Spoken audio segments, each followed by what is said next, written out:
आपको भी शुभकामनाएं गुरु पूर्णिमा की। गुरु ब्रह्मा गुरु विष्णु गुरुदेव महेश्वर साक्षात परब्रह्म तस्मै गुरवे नमः। बहुत सुंदर। हरिओम सर। हरिओम हरिओम।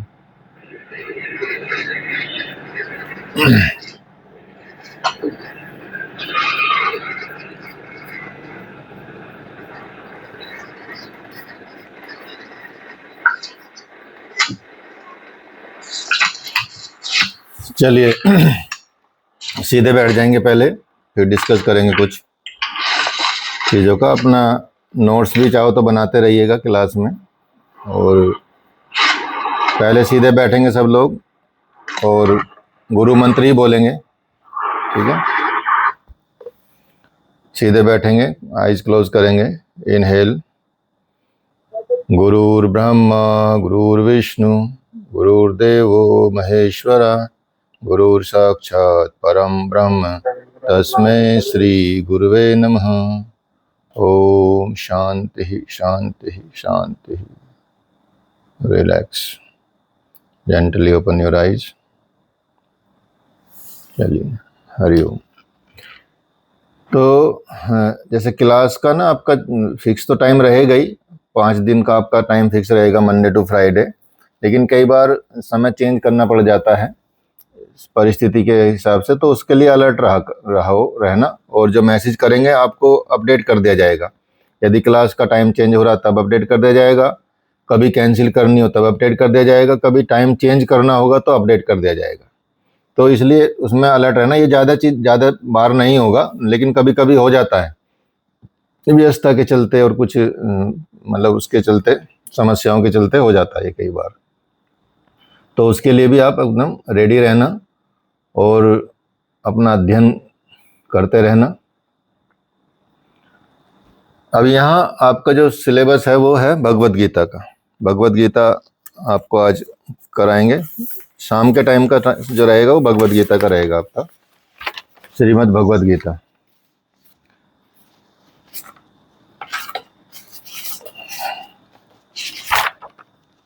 तो in Bhagavad Gita you have to study all 17 chapters except 18, but we will taught you all 18 chapters from first to end and it will take time। तो इसमें थोड़ा टाइम भी लगेगा और इसको बहुत फास्ट तरीके से नहीं चलाएंगे, धीरे धीरे समझाते हुए आपको चलाएंगे बेटर अंडरस्टैंडिंग के लिए। तो आप इसको करते रहेंगे। तो सबसे पहले इसमें है आपके टॉपिक में कुछ चीज़ें हैं। उससे पहले आपको थोड़ा जो धर्म सिद्धांत है उसके विषय में कुछ चीज़ें जो भगवत गीता में आई हैं, भगवत गीता में हैं पहले से ही, उसके बारे में आप थोड़ा सा समझेंगे। तो भगवान बताते हैं कि सभी जितने भी प्राणी पदार्थ हैं उनको भी छोड़ दो, तो मनुष्य को ही सिर्फ ले लें तो सब सारे मनुष्य, सारे प्राणी, सारे वनस्पति, सब प्राणी पदार्थ सबको काउंट कर लें फिर भी, ठीक है। हम अपने पे ले लें क्योंकि हम मनुष्य हैं तो हम अपने पे ले सकते हैं, और जो जो जिस योनि में है वो उस योनि में प्राप्त कर सकता है इस ज्ञान को। तो यहाँ पे ये बताया जाता है, भगवान बोलते हैं कि सभी मानव जो हैं वो ईश्वर की संतान है। ये ऋषियों ने भी कहा है, और ऑल क्रीचर्स या all human beings are the son of God. और भगवान बोलते हैं कि इनमें मनुष्य जो है, मनुष्य जो सारे मानव हैं और सारे मानवों में जो मनुष्य जो हैं, जितने भी मानव हैं, वो मेरा विशुद्ध अंश है। मतलब all human being are the purest form of mind, भगवान ये बोलते हैं। और बोलते हैं कि वो उतना ही पावन है जितना भगवान। दे आर ऑल मतलब कंप्लीटली पवित्र, कंप्लीटली प्योर, जितने भगवान हैं, एज गॉड इटसेल्फ, ये मान के चलिए। तो यहाँ आप सबसे पहले ये समझ लीजिए कि हम भी जो हम हैं, सब लोग हम ईश्वर की संतानें हैं। हम ऐसी शक्ति की संतानें हैं जिसमें सबसे ज़्यादा प्योरिटी है, भगवान ये बताते हैं। तो इसलिए भगवान बोलते हैं कि वो मेरा विशुद्ध अंश हैं, जितनी भी सारी संतानें हैं। भगवत गीता में ही बोलते हैं, माम वांशो जीव लोके जीव भूत सनातन मन षष्ठ इंद्रियानि प्रकृति स्थानी कर्षति। तो भगवान ये बताते हैं कंप्लीटली कि वो सब की सब मेरी संतानें हैं। ज़्यादातर बच्चे कैमरा ऑन करके रखेंगे, अटेंडेंस कैमरे ऑन से ही लगती है, क्योंकि मैं स्क्रीनशॉट लेता हूँ, ठीक है, मोस्टली। अगर कभी दिक्कत होती है अलग बात है, कुछ करना है, नहीं तो कई बार क्या होता है, कैमरा ऑफ होने की वजह से अलर्टनेस ख़त्म हो जाती है, ऑफ होने की वजह से, और आप फिर इधर उधर जा भी सकते हैं, कहीं और भी इन्वॉल्व हो सकते हैं।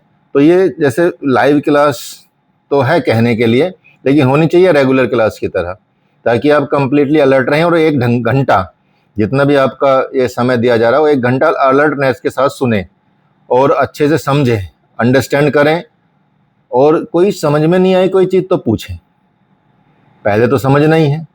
तो you have to understand completely and उसको रिवाइज भी करना है और अलर्टनेस के साथ ये करना है।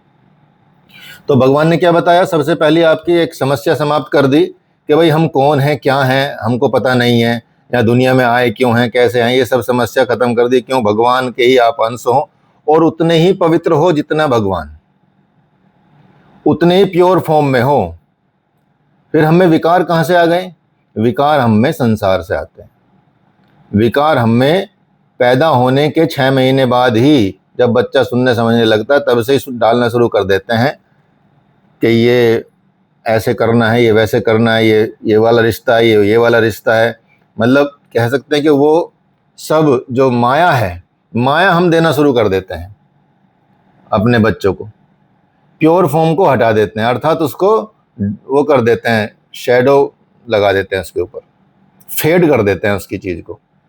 तो इसलिए भगवान भी चुप बैठ जाते हैं कि भाई कोई नहीं, जब बुलाएगा तब चल देंगे। तो जैसे ही आप बुलाने की कोशिश करते हैं तो वो फिर आने लगता है, धीरे धीरे उसके ग्लिम्स आने लगते हैं। You will feel the glimpse of the God, glimpse of that power when you start to go towards him. तो ये है, इस तरह से इसको समझ सकते हैं। तो सबसे पहला हमको एकदम ये रहना है कि भाई we are the part of God, और which part? The purest part of the God, शुद्ध, एकदम विशुद्ध अंश भगवान खुद कह रहे हैं। और तो हम में कोई भेदभाव कैसा? हम में कोई फिर भेदभाव नहीं होना चाहिए। इसलिए क्योंकि we are all the purest form of God, जब हम सभी एक हैं और सभी भगवान के अंश हैं और भगवान की संतानें ही हैं, तो हम में कोई भेदभाव या छुआछूत नहीं होनी चाहिए। ये भगवान का कहना है, ये संतों का कहना है।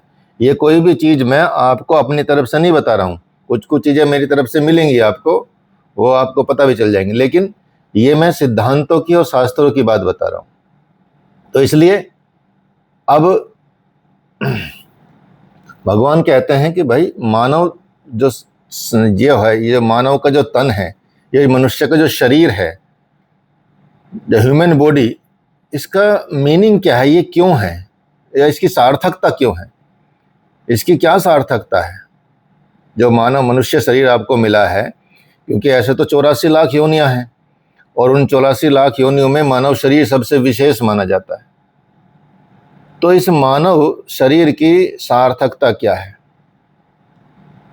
क्योंकि आप देखेंगे जो सुख रहित है, क्षण भंगुर है, मतलब मिटने वाला है, सुख भी नहीं है ऐसा परमानेंट कि आप कंप्लीटली एक सुख आपको मिल रहा है और आप उसको बोल दो कि ये परमानेंट मेरे पास रहेगा, इस सुख का कभी अंत नहीं होगा, या इस दुख का कभी अंत नहीं होगा। सुख दुख आते ही रहेंगे, क्षण भंगुर है, एक पल में ख़त्म, एक पल में मिट जाता है, कुछ भी है। तो भगवान बोलते हैं जब ऐसा है, ये एक तो ज़्यादा हमेशा सुखी रहने वाला नहीं है, हमेशा भी रहने वाला नहीं है। भगवान तो बोलते हैं कि भाई तुम तो थोड़ी टाइम के लिए तो प्रकट होते हो। मान लिया किसी की एज 100 साल भी है, तो 100 साल पहले के टाइम में नहीं था, 100 साल के बाद नहीं है, बीच में 100 साल आया उसमें रहा, और अब मतलब ऐसे तो सृष्टि में करोड़ों वर्ष बीत बीत गए, वो 100 साल कहाँ किसको याद रहेगा, कब आप आए कब नहीं गए क्या हुआ। आप क्योंकि जीते हैं उसमें तो आपको थोड़ा बहुत याद रहता है, ठीक है, उसके बाद कहाँ है, समाप्त सब चीजें। तो भगवान ये बोलते हैं कि देखो ये सुख रहित जीवन है, सुख भी दिखता है तो वो दुख के रूप में आता है, क्योंकि उसके खोने का भी एक अलग दुख रहता है कि भैया अब तक तो ठीक चल रहा, पता नहीं आगे ठीक चलेगा नहीं चलेगा, ठीक है, ये सिस्टम भी रहता है। अचानक नई गाड़ी ले ली, बेचारे ने किसी ने स्क्रैच मार दी या कहीं टकरा गई, तो नई गाड़ी का सुख मिला तुरंत और तुरंत मिल गया दुख, ठीक है, तो सुख ने ही दुख दिया। तो समस्या यही है कि सुख की परिभाषा डिफरेंट है, आपको आंतरिक रूप से सुख रहना है, और वो कैसे सुख मिलेगा आपको, भगवान बोलते हैं या संत लोग बोलते हैं कि देखो ये दुर्लभ मानव तन है, दुर्लभ शरीर है। दुर्लभ, दुर्लभ क्यों? क्योंकि मनुष्य का जो शरीर है वो देवताओं के लिए भी दुर्लभ है। इसमें आपको कई चीजें मिलती हैं, विल पावर मिलती है आपको इसमें। देवताओं के पास ऐसी विल पावर नहीं है, वो तो समय काटते हैं बस, वो अपना जीवन जीते हैं।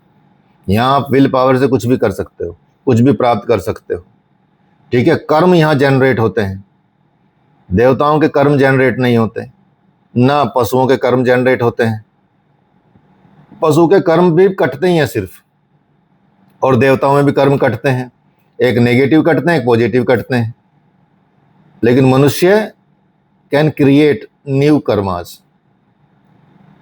अगर वो अलर्ट हो जाए, अगर वो ये समझ जाए कि मेरा जन्म क्यों हुआ है या ये मनुष्य शरीर क्यों मिला है, तो वो अपने अच्छे कर्मों को जनरेट कर सकता है और उन कर्मों से मुक्ति भी पा सकता है। All are in your hands. कि आप वास्तव में बार बार जन्म लेना चाहते हैं या बार बार मृत्यु चाहते हैं, बार बार दुख सागर में आना जाना चाहते हैं, तो वो भी आपके हाथ में है। ये सिर्फ मनुष्य शरीर में ही है। This is because of only in human body, because भगवान ने ये शक्ति आपको दी है। इसलिए भगवान बोलते हैं कि ये शरीर पाकर तू मेरा भजन कर, अर्थात भजन का अधिकार मनुष्य शरीरधारी को है, उन सब को है जिन्हें मनुष्य का शरीर मिला है। कोई पशु भजन कर सकता है क्या? नहीं कर सकता, ठीक है। लेकिन फिर भी आप कई पशुओं के शरीर में ऐसा देखेंगे कि वो चाहे वो भजन ना कर सकते हो, लेकिन अगर उनके कुछ कर्म ऐसे हुए हों जिसकी वजह से उनको उस शरीर में चला जाना पड़ा हो, तो वो उस स्थिति में ही रहते हैं, भगवान की स्थिति में रहते हैं। कई पशु पक्षी भी ऐसे देखने को मिलते हैं, ठीक है। लेकिन भजन तो अधिकार तो सिर्फ मनुष्य शरीर को ही है। तो भगवान ने बोला कि ये शरीर जो है, मतलब ये जीवन जो है आपका सुख रहित है, क्षण भंगुर है, हमेशा दुखी बना रहता है, कहीं ना कहीं डर बना रहता है, कहीं ना कहीं थोड़ी क्षणिक सुख मिलता है। तो इसको पाकर आप क्या करेंगे? इसको पाकर आप भजन कीजिए, तप कीजिए, योग कीजिए, ठीक है, जो आपकी आत्मा की ऊर्ध्व गति करे, ग्रोथ करे। ग्रोथ करेगा तो, ठीक है। तो ये आप, भगवान बोलते हैं कि इस तरह से आप करें। तो इसलिए मनुष्य का तन मिला है, दुर्लभ है। इसके बारे में आपको एक, जब भगवत गीता को एग्जैक्टली चैप्टर शुरू करेंगे, थोड़ा एक छोटी सी कहानी भी सुनाएंगे आपको। अब मनुष्य की कितनी जातियां हैं? हम सांसारिक रूप से, सांसारिक उसमें देखते हैं कि मनुष्यों में जातियां हैं, कास्ट सिस्टम है, बहुत सारी चीजें हैं। तो क्या भगवान भी ऐसा बनाते हैं? भगवान ने भी मनुष्यों में जातियां बनाई हैं? नहीं, मनुष्य की जाति तो बनाई है, लेकिन सिर्फ दो ही बनाई है। भगवान ने मनुष्य की जाति को भी दो भागों में ही बांटा है। मनुष्य दो प्रकार के होते हैं। एक बताएं उन्होंने दैव संपदा, दैव संपद, और एक बताया असुर संपद। अर्थात देवता और असुर दो ही प्रकार के लोग होते हैं। मनुष्यों में दो ही प्रकार के लोग होते हैं, अर्थात जिनके हृदय में, जिनके मन में दैवी संपद कार्य करता है, वो देवता है।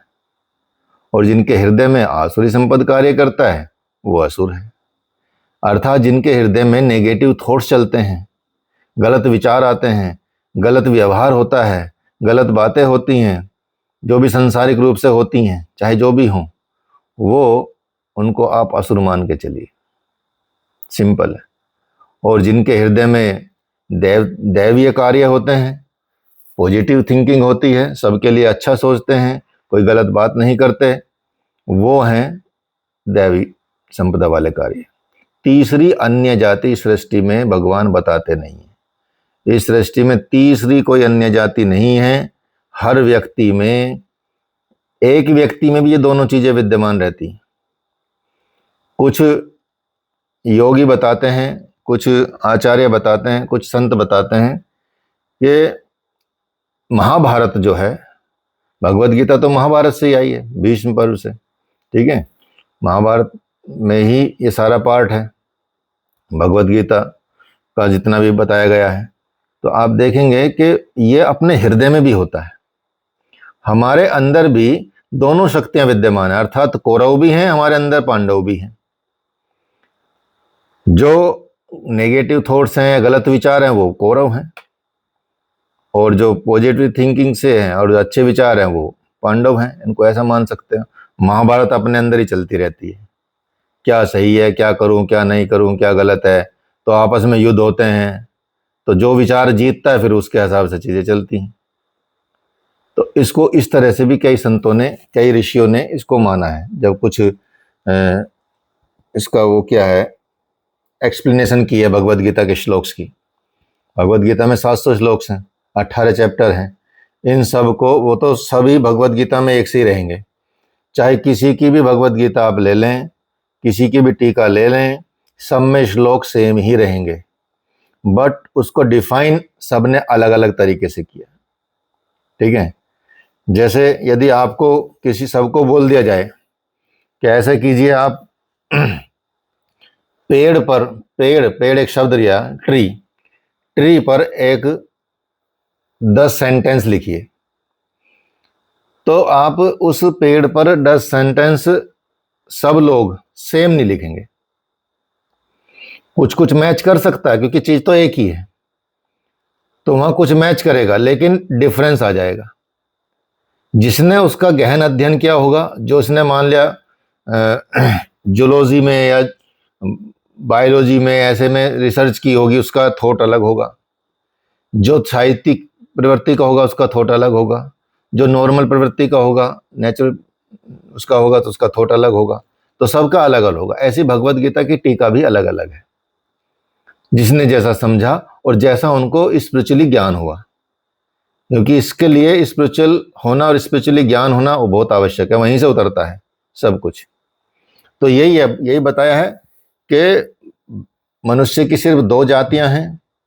2 भूत सर्गो लोकेस्मिनि देव आसुर एव च देवो विस्तरशः प्रोक्त आसुरम प्रार्थ में श्रुणि।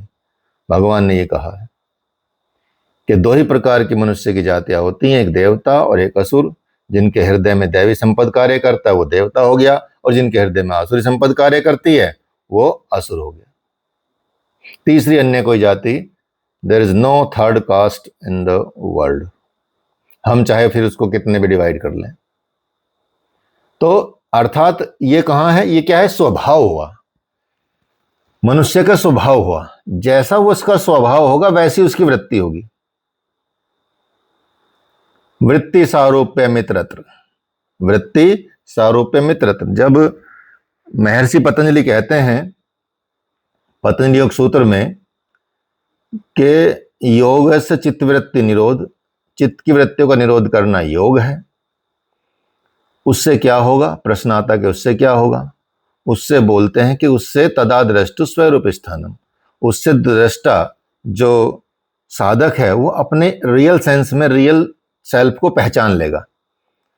वो तब उसकी रियल सेंस आएगी जब उसके थॉट्स शांत हो जाएंगे या उन पे कंट्रोल हो जाएगा।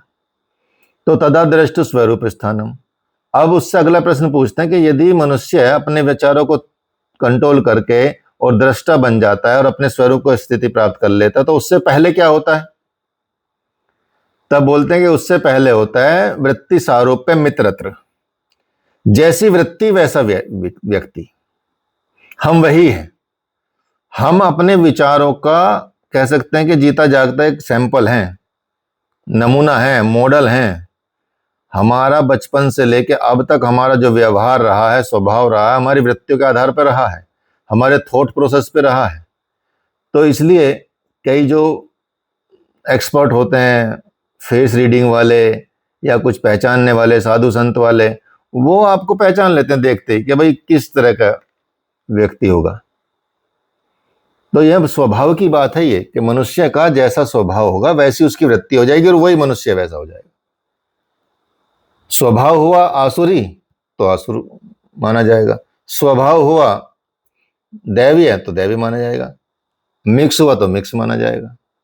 ठीक है, होंगे दो ही विचार, दो ही तरह की वृत्ति। तो ये है, इसलिए आप देखेंगे कि जो भी आप भगवान बोलते हैं कि अगर कुछ भी आपको चाहिए, कुछ भी प्राप्त करना है आपको, हर एक कामना ईश्वर से सुलभ हो जाती है। भगवान ये बोलते हैं हर एक कामना ईश्वर के से सुलभ, मतलब easy to get from God every विशेष। इसमें शास्त्रार्थ और सही विशेष की बात आती है, शास्त्रों की बात आती है। त्रिविद्या माम सोमपः पूत पापा यज्ञरेष्टिवा स्वर्ग गति में प्रार्थयन्ते ते पुण्य साध्य सुरेंद्र लोके मशनंती दिव्यानंदिव देव भोगान। भगवत गीता में कहा गया है, बताते हैं कि भगवान कहते हैं कि मुझे भजकर, अर्थात मेरा प्रार्थना कर कर, मुझे मेरी प्रार्थना करें, मेरी मतलब मुझे मेरा भजन करें, तो अगर कोई स्वर्ग की कामना भी करता तो मैं उसको दे देता हूं। मुझे प्राप्त ना भी करे कोई, मेरा भजन मुझे प्राप्ति के ला ना करे, कोई बात नहीं। क्योंकि क्या होता है, मोस्टली क्या करते हैं, क्योंकि वी आर सकामी मतलब जिनको जो हमें चाहिए, मतलब संसारी, हमको बहुत सारी चीजें चाहिए जीवन चलाने के लिए, तो हम भगवानों से वही मांगते हैं जा जाके कि ये हो जाए, घर बन जाए, शादी हो जाए, नौकरी लग जाए, बिजनेस चल जाए, ये सारी चल जाए।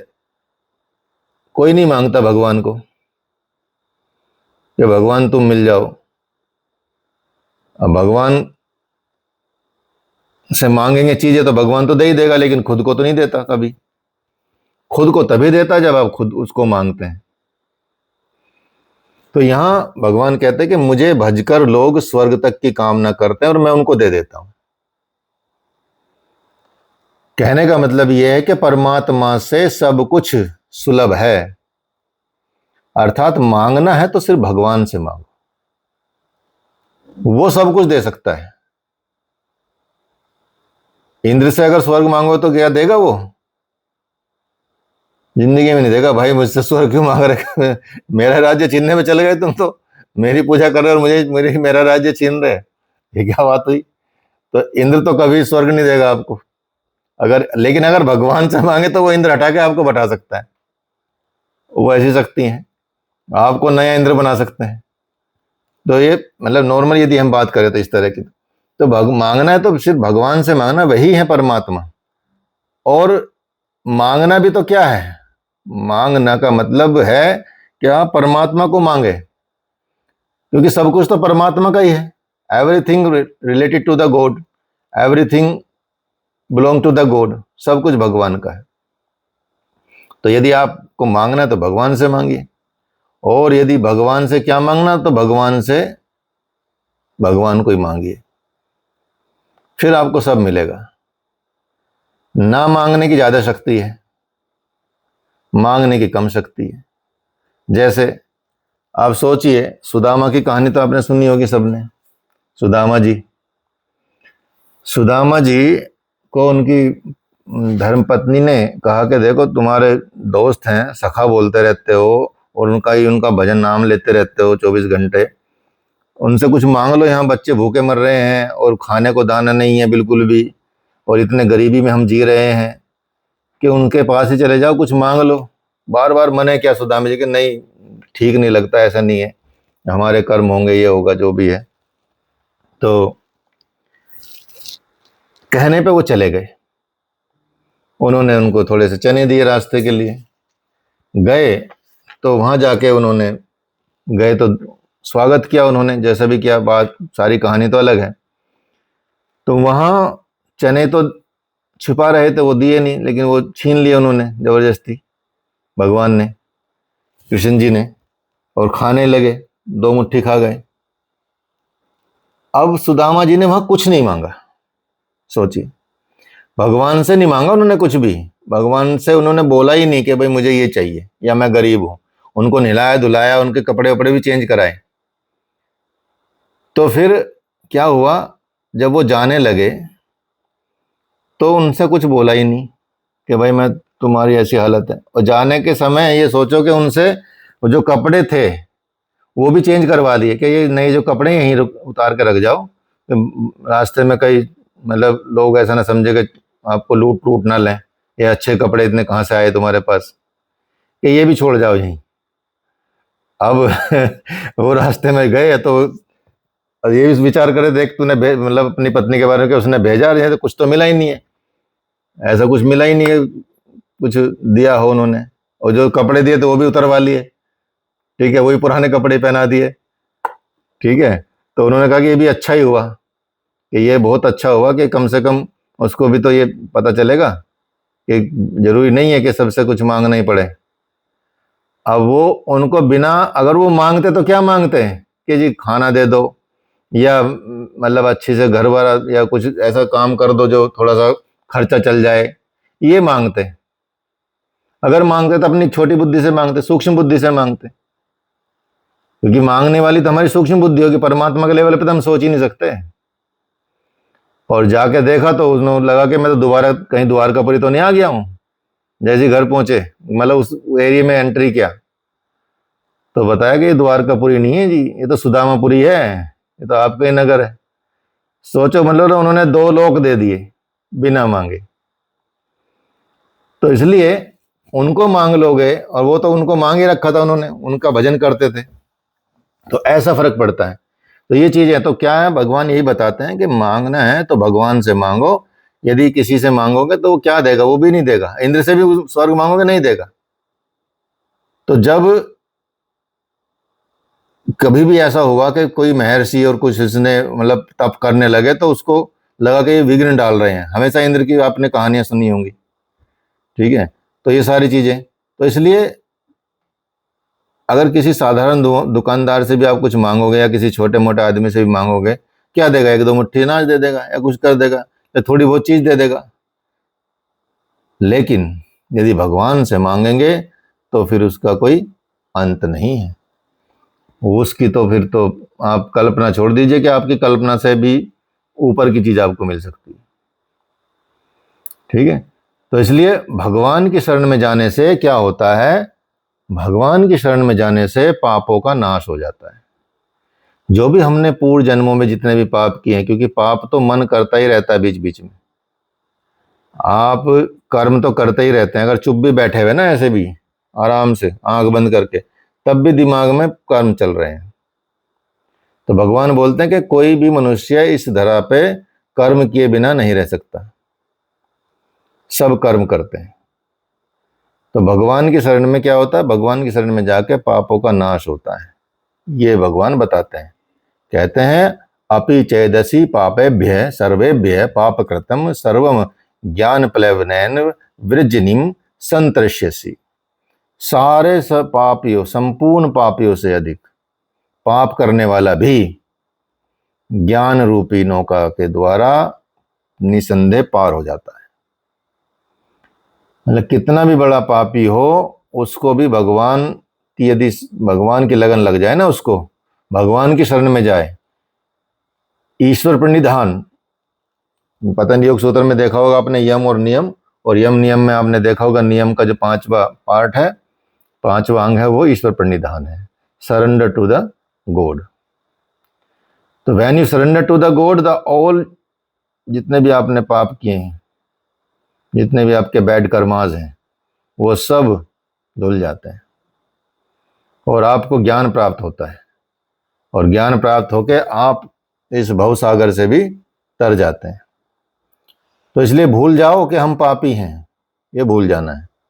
बस एकमात्र भगवत गीता के अनुसार और भगवान के अनुसार साधना आरंभ कर दो, साधना, क्योंकि तप के बिना, योग के बिना कुछ प्राप्त नहीं होता। तो सब पाप अंत समाप्त हो जाएंगे। गीता, भगवत गीता सब संतों ने कहा है, मतलब ये एक का विचार नहीं है। और एक का विचार होता तो हो सकता हम थोड़ा डिफरेंस भी करते कि भाई हाँ इन्होंने कह दिया, क्या प्रमाण है। संत अपने आप में आगम प्रमाण होते हैं, तो वो खुद में प्रमाण होते हैं जिन्होंने इनके बारे में बताया। तो सभी ने कहा है कि when you surrender to the God, तो भगवत गीता ऐसी चीज है, ऐसी ग्रंथ है कि वो सारे पाप का निवारण कर देती है और आपको सहज रूप से शांति प्रदान करती है। आपको शांति मिलेगी ही मिलेगी। शांति के साथ ज्ञान तो मिलता ही मिलता है। तो आपको परमात्मा का प्रत्यक्ष ज्ञान का दर्शन होता है, और जो परमात्मा का ज्ञान है वही प्रत्यक्ष ज्ञान है, वही है रियल सेंस का ज्ञान। बाकी तो आप सब अज्ञान में जी रहे हैं। हर चीज जिसको हम बोलते हैं कि भाई ये सब नित्य को अनित्य को नित्य मान लेते हैं, सुख को दुख को सुख मान लेते हैं, वो सब अज्ञानता वश तो होता है। तो अज्ञान है। आत्मा के आधिपत्य में आचरण और तत्व के अर्थ रूप परमात्मा जो है, उनका प्रत्यक्ष दर्शन ज्ञान है। अर्थात आपको ज्ञान प्राप्त होता है तो समझिए आपको प्रत्यक्ष दर्शन हो रहे हैं, इसके अलावा और कुछ नहीं। अर्थात ईश्वर की प्रत्यक्ष जानकारी ही ज्ञान है। यदि आपको डायरेक्टली ईश्वर का ज्ञान हो जाए, मतलब वो जानकारी हो जाए कि परमात्मा है क्या वास्तव में, वो किस रूप में रहता है, किस तत्व के साथ रहता है, कैसे रहता है, कैसे उसको पहचानते, क्या वो हमारे सामने फिजिकली आता है या नहीं आता है, या हमारे अंदर कैसे बसा है, या कण कण में क्यों विराजमान है, क्या उसका सिद्धांत है। तत्वदर्शी लोग इसको जानते हैं, जो तत्व को जानते हैं, और जो तत्व के जानते हैं वो ईश्वर को जानते हैं प्रत्यक्ष रूप से। और जब ऐसा होता है तो वही असली में ज्ञान कहा जाता है। कंप्लीट ज्ञान तो वही है। बाकी तो सब व्यर्थ की बातें, कुछ भी करते रहे संसार में, खाते जीते लो कुछ भी, मतलब कमा लो धमा लो, कुछ इकट्ठा कर लो, सब मिट जाता है, सब खत्म हो जाता है। नई जानकारी मिलती है, नई चीजें हो जाती हैं, जीवन यापन होता रहता है, परिवर्तनशील होता रहता है, लोक रीति चलती रहती है। This is not knowledge. मतलब ये नॉलेज हो सकती, ज्ञान नहीं है। इसलिए कई ऐसे शब्द हैं जिनका मीनिंग भी इंग्लिश में नहीं होता। ऐसी नॉलेज का भी, ज्ञान का भी, जो परमात्मा का ज्ञान है उसका भी कोई ऐसा अंग्रेजी मीनिंग नहीं बता सकते आप, क्योंकि वो ज्ञान अंतरंग साधन से होता है, आंतरिक रूप से होता है। वो सेल्फ का ज्ञान है जो परमात्मा का ज्ञान है। तो वो ज्ञान होना बहुत आवश्यक है। यदि वो ज्ञान हो गया तो फिर तो सब कुछ सब आपका, मतलब ईश्वर के प्रत्यक्ष ज्ञान दर्शन ही आपको हो जाएंगे, ये समझिए।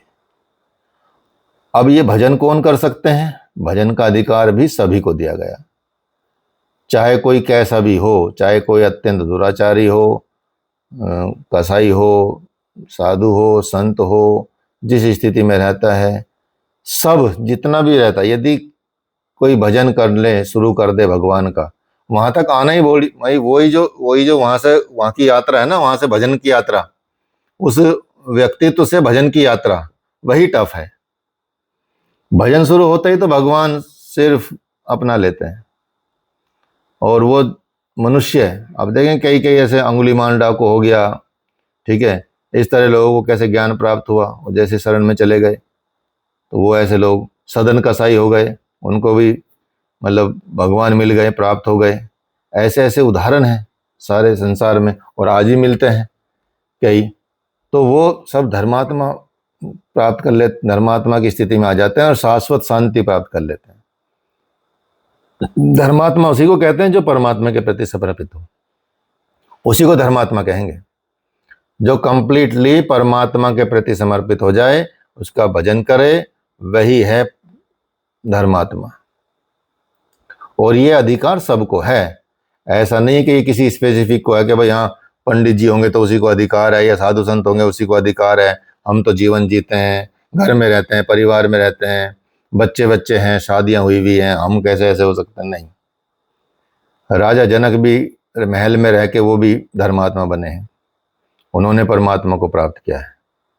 ठीक है, ऐसे अन्य अनेक उदाहरण हैं पूरे ब्रह्मांड में, आप देखेंगे। इसलिए ये न सोचें कि क्या भगवान हमसे खुश होंगे या नहीं होंगे।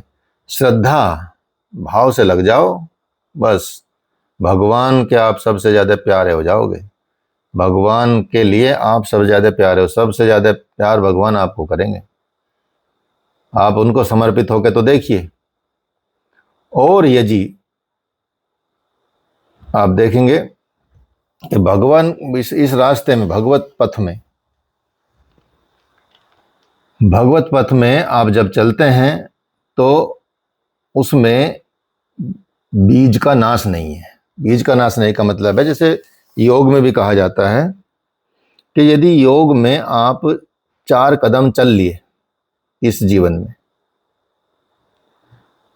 वो खत्म नहीं होगा, वो एज इट इज रहेगा। अगला जन्म यदि हो गया आपका तो 5वें कदम से शुरू होगा आपका।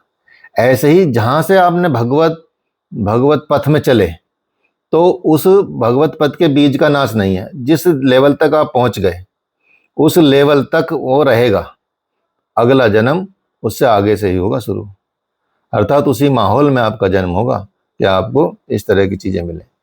तो इसलिए इस जो आत्मदर्शन की क्रिया है उसमें जन्म मरण तो चलो होता भी रहेगा, कुछ चीजें, कुछ जब तक वो कर्म रहेंगे, लेकिन भगवान की शरण में जाके उसमें भी उद्धार हो जाता है।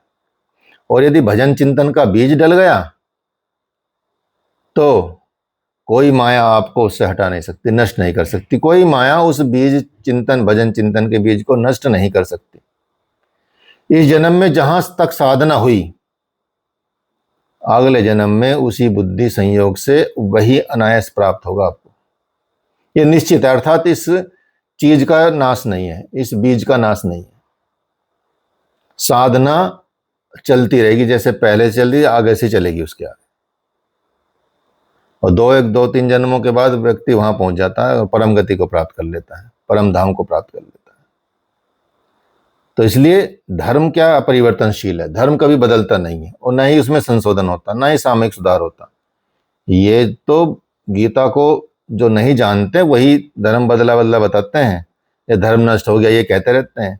धर्म का उतार चढ़ाव मन और बुद्धि के संयम पर आधारित होता है। मन और बुद्धि उतार चढ़ाव उस पर, उसका स्वरूप कभी नहीं बदलता, वो वही है। सत्य का स्वरूप कभी बदलेगा? नहीं बदलेगा। सत्य तो वही रहेगा ना, सत्य ही, उसका स्वरूप कभी नहीं बदलेगा। ऐसी धर्म का स्वरूप नहीं बदलता, लेकिन बुद्धि और मन उसके ऊपर नीचे करते रहते हैं उसको, कि खान पान रहन सहन कोई है कि जो बदलेगा, ऊपर नीचे जाएगा। तो आजकल परिभाषाएं बदल गई हैं, सारी चीजें बदल गई हैं, तो लोग बोलते हैं इस तरह से होता है। लेकिन वास्तविक धर्म की बात करते हैं या परम तत्व की बात करते हैं, परम तत्व कोई बदलता है? नहीं बदलता। सत्य कोई बदलता है? नहीं बदलता, वो नित्य है।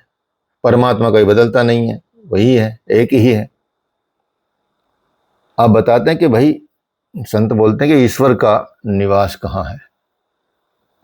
कहते हैं ईश्वरः सर्वभूतानां हृदय देशे अर्जुन तिष्ठति, ब्राह्मण्य सर्वभूतानि यंत्रारूढ़ानि मायया। भगवान ने कहा है अर्जुन, ईश्वर सर्वभूतानाम, वो सभी ईश्वर सभी भूत अर्थात मानव मात्र के हृदय में निवास करता है। जब भगवान इतना समीप रहता है तो हम उसको देख ही नहीं पाते हैं। क्यों नहीं देख पाते? क्योंकि वहां माया है। माया रूपी यंत्र आपको भटकाते रहते हैं, ब्रह्मवश भटकते रहते हैं लोग, और उनको देख नहीं पाते। ईश्वर हृदय में ही है, तो शरण किसकी जाएं, कहाँ ढूंढें? अगर तो ऐसी बात करते हैं। एक किसी संत ने बड़ी अच्छी बात कही है इस मामले में, आप देखेंगे क्या कही है। जैसे एक दोहा है, लहर ढूंढे जल को, लहर ढूंढे जल को और कपड़ा ढूंढे सूत। कपड़ा जो होता है, सूत जो होता है, धागा, लहर ढूंढे जल को, कपड़ा ढूंढे सूत, और मानव ढूंढे, या ये जो मनुष्य है या जीव, जीव ढूंढे ब्रह्म को, ईश्वर को, और तीनों ऊत के पूत। समझ गए? कितना गूढ़ रहस्य बताया है। अब ये बताइए, लहर जो है वो जल से अलग है क्या? लहर और जल में क्या अंतर है? डिफरेंस बताओ। कोई अंतर नहीं। दिखने में तो दिख रहा है अलग, लेकिन जल के बिना है क्या लहर? नहीं है, वो वही है। और वो ढूंढ रही जल को। लहर ढूंढना, लहर सोचने लगे मैं लहर हूं, और जल को ढूंढने लगे, कभी उसको जल मिल पाएगा? वो तो वही है। और कपड़ा ढूंढ रहा है सूत को, कॉटन को, कि भाई कपड़ा है, कॉटन को ढूंढता हूं कहां है, कॉटन ही का तो बना हुआ है। लहर जल की बनी हुई है। और जीव ढूंढे ब्रह्म को और तीनों ऊत के। तो सेम बात है। तो जीव जो है वो ब्रह्म ही तो रूप है, तो कहां ढूंढने की जब आवश्यकता है? वही है। There is no difference. इसलिए संत लोग उनको ऊत ही बोलते हैं कि जो ऐसे काम करते हैं, वो तीनों ऊत के पूत हैं। ठीक है? तो क्या रहस्य छिपे हैं हमारे मतलब संस्कृति में, सभ्यता में, चीजों में, लेकिन उनको समझना जो आवश्यक है। उन्हें ढूंढे कहाँ? तो ढूंढने की भी चलो चलो ढूंढ लो भाई। कहाँ ढूंढोगे? तो ढूंढ लो। तमेव शरणम गच्छ सर्वभावेन भारत, तत्प्रसादात् पराम शांतिम स्थानम प्रापस्यसि शाश्वतम। संपूर्ण भाव से उस हृदय स्थित एक परमात्मा की शरण में चले जाओ। Complete surrender to the God, जिसकी कृपा से आप परम शांति को प्राप्त कर सकते हैं और शाश्वत धर्म, परम धर्म को प्राप्त कर सकते हैं। तो मनुष्य को और क्या चाहिए? इसलिए भजन एक परमात्मा का करना चाहिए। अर्थात एक ईश्वर जब हृदय देश में बैठा है, तो बाहर अलग अलग चीजों को ढूंढने की आवश्यकता क्या है?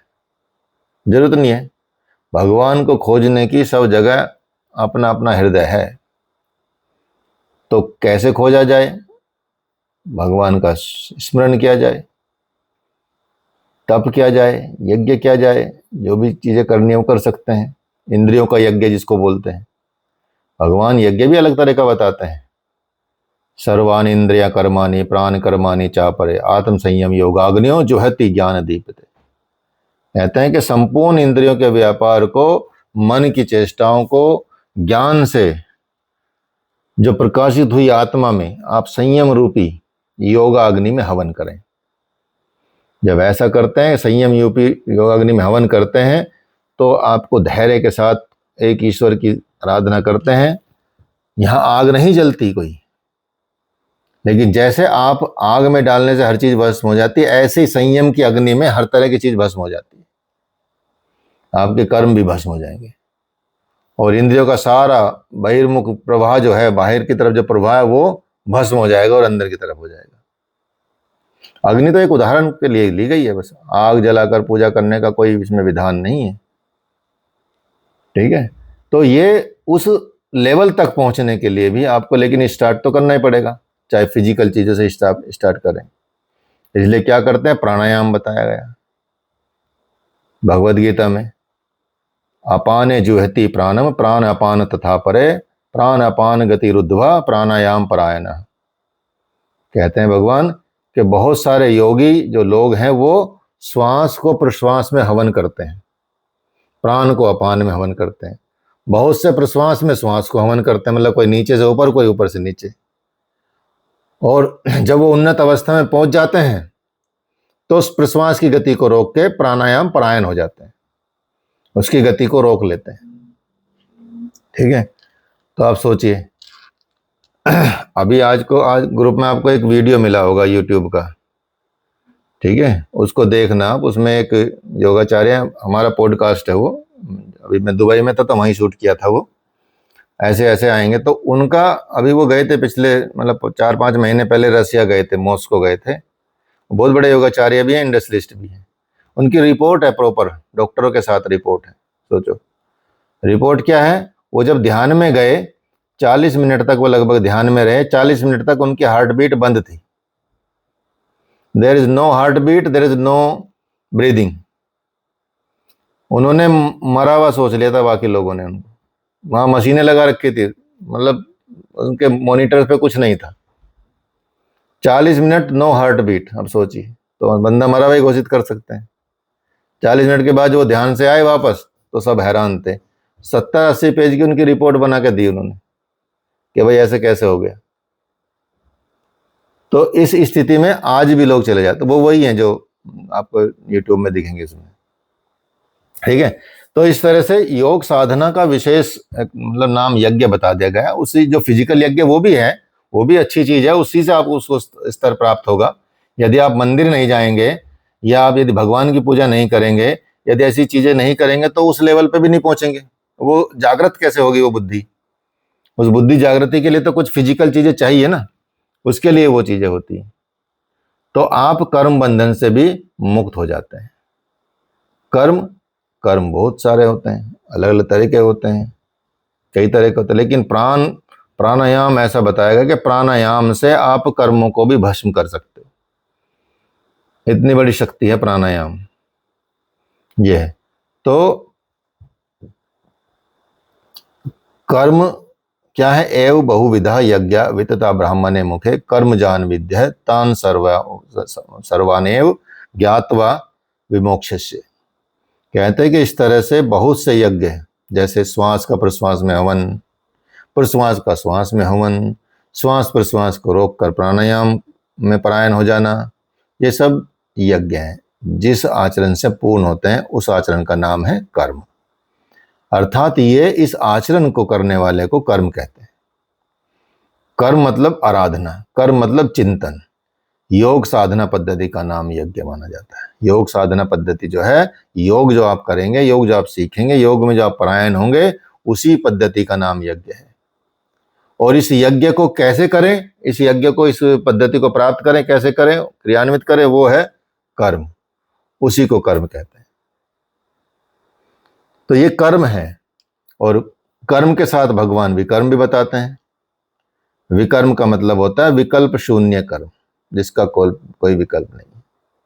हालांकि इसको जब कई उसमें बताया जाता है कि जो कर्म शास्त्रों में निषेध कर दिए गए हैं उनको विकर्म कहते हैं, लेकिन वो विशेष परिस्थिति में गुरु की आज्ञा में विशेष कर्म बन जाते हैं विकर्म। तो विकर्म का मतलब विकल्प शून्य कर्म। जब प्राप्ति हो जाती है महापुरुषों के, तो उनके कर्म जो विकल्प शून्य हो जाते हैं, आत्मस्थिति हो जाती है, आत्म तृप्ति हो जाती है। आपका महापुरुष न तो कोई कर्म करता है, न कोई लाभ, न हानि, न कोई छोड़ने की बात करते, कुछ भी नहीं। वो अपनी स्थिति में स्थित रहते हैं, लेकिन उसके जो आगे पीछे चीजें होती हैं वो कर्म होते हैं। तो इस तरह के जो कर्म होते हैं जो विकल्प शून्य कहे जाते हैं, विशुद्ध हैं, यही कर्म विकर्म कहे जाते हैं। जैसे अगर हम विशेष कर्म की बात करें तो भगवत गीता में पहले अध्याय में अर्जुन अपने परिवार से तो लड़ता है, परिवार से लड़ाई करता है, ठीक है, बात करता है, लेकिन वो तर्क देता है। लेकिन कहीं भी शास्त्रों की बात बोलते हैं तो ये कहीं शास्त्रों में नहीं लिखा हुआ कि आप परिवार के लोगों को मारो, दादा को मारो, गुरु को मारो, ये करो, सबको मारो, कहीं नहीं है। तो ये विकर्म हो गया, अर्थात शास्त्रों में निषिद्ध है ये बात। लेकिन गुरु की आज्ञा में रहकर यदि गुरु बोल दे कि भाई हाँ मैं बोल रहा हूं ये काम कर, भगवान ने बोला ये कर, तुझे मैं पाप नहीं लगने दूंगा तेरे ऊपर। तो अर्जुन का, महात्मा अर्जुन कहा जाता है उनको। अर्जुन के द्वारा ये सारे लोगों का संहार किया गया, परिवार का संहार किया गया, उसके बाद भी उनको दाग नहीं लगा, क्योंकि वो विशेष कर्म हो गया उनकी आज्ञा में। फिर उसका कोई आप पे कर्म फल नहीं लगेगा। इसी तरह से यज्ञ का अधिकार, यज्ञ करने का अधिकार, यज्ञ न करने वालों को दोबारा मनुष्य शरीर भी नहीं मिलता। जो यज्ञ नहीं करते उनको दोबारा से मनुष्य शरीर नहीं मिलता। इसलिए यज्ञ का अधिकार उन सबको है जिन्होंने मनुष्य शरीर मिला है। सबको यज्ञ में उतरना चाहिए। अब दुनिया में आप चाहे जहां जन्मे हो, चाहे कहीं भी, पूरे ब्रह्मांड में, पूरी पृथ्वी पर, तो मतलब जो विधि बताई गई है भगवान ने भगवत गीता में यज्ञ साधना की, वो है यज्ञ। वही यज्ञ आपको ब्रह्म की स्थिति को प्राप्त कराएगा, सनातन ब्रह्म में स्थिति दिलाएगा, वही है। तो आप देखेंगे क्या भगवान बताते हैं कि देखो, क्या ईश्वर देखने में आ सकते हैं, हमारी आंखों के देखने में आ सकते हैं? तो बताते हैं भक्तवा त्वनन्य शक्य अहम वे विधो अर्जुन ज्ञातुम दृष्टुम च तत्वेन प्रवेष्टुम च परंतप। अनन्य भक्ति के द्वारा, सिर्फ अनन्य भक्ति के द्वारा भगवान कहते हैं कि मैं जानने में भी आता हूं, प्रवेश के लिए भी सुलभ हूं और देखने के लिए भी सुलभ हूं। सिर्फ एकमात्र, चाहे कोई कितना भी आडंबर कर ले, कुछ भी कर ले, मैं किसी के देखने में नहीं आता। और ये कोई अंधविश्वास नहीं है, भगवान को देखने वाले सदैव रहे हैं, सबने अनुभव किया है। तो भगवान बोलते हैं कि देखो, सिर्फ एक ही चीज से मैं देखने में आ सकता हूं, अनन्य भक्ति के द्वारा। जैसी भक्ति का आजकल आप उदाहरण देखते हैं ना, जैसे प्रेमानंद जी महाराज हैं, इस तरह के जो भक्त लोग हैं जो हमेशा राधा राधा राधा राधा राधा श्री को रटते रहते हैं, उनकी भक्ति में रहते हैं, वो भक्ति अनन्य भक्ति होती है। वो किसी और भक्ति को मानते ही नहीं है, ठीक है। तो वो ऐसे लोग, तो इस तरह से वो प्राप्त कर लेते हैं। और इसमें आप देखेंगे आत्मा ही सत्य और सनातन है, यही सबसे ऊपर की चीज है। और विधाता और उससे उत्पन्न सृष्टि सब, ये देखें, जो विधाता है उससे उत्पन्न जो भी सृष्टि है वो सब नश्वर है, सबका अंत होता है, ठीक है। तो आज के लिए ही इतना ही करते हैं। बाकी इसमें आपका कोई प्रश्न हो तो पूछ सकता है, अभी 4 मिनट हैं बचे हुए आपके। समझ आया आप लोगों को? ये बताओ पहले, थोड़ा कुछ कुछ समझ आया? थोड़ा थोड़ा समझने में टाइम लग सकता है, और जो पढ़ते होंगे पहले उनको थोड़ा थोड़ा समझ में आने लगेगा। हाँ गया सर। ठीक है, कोई प्रश्न तो नहीं है? हाँ जी बोलो। सर जैसे आपने बोला कि सबने अपने अपने विचार प्रस्तुत किए हैं गीता में, तो हमें ओरिजिनली कौन सी गीता पढ़नी चाहिए? देखो, सारे जो गीता, कोई ऐसा तो आम आदमी तो लिखता नहीं है, ठीक है। कोई ऋषि मुनि के द्वारा या कोई संत के द्वारा या किसी ऐसे कोई दिमागी आदमी नहीं लिख सकता, ठीक है। तो वो भगवत गीता तो लिख नहीं सकता। बाकी जैसे शंकर भाष्य है वो आप पढ़िए, ठीक है। और गीता प्रेस की भी आती है, वो भी आप पढ़ सकते हैं। इसी तरह से और भी कई, हमारे गुरुदेव के भी भाष्य आता है, वो भी पढ़ सकते हैं आप, वो थोड़ा बड़ा है, ठीक है। पतंजलि योग सूत्र भी दे देंगे आपको। तो ऐसी कई संतों की हैं। बाकी जो नॉर्मल मिलती है वो आपको शंकर भाष्य मिल जाएगा, और अड़गड़ानंद जी की मिल जाएगी, उनकी मिल जाएगी, सबकी मिल जाती है। तो एक गीता, भगवत गीता जो गीता प्रेस वाली है, अपने आपके उसके लिए, सिलेबस के लिए तो वो अच्छी रहेगी, कोई दिक्कत नहीं है। हम जो पढ़ाएंगे उसमें आपको कई गीता का सार बता देंगे, तो इससे क्लास से बहुत आपको हेल्प मिलेगी पढ़ने में, ठीक है। चलिए।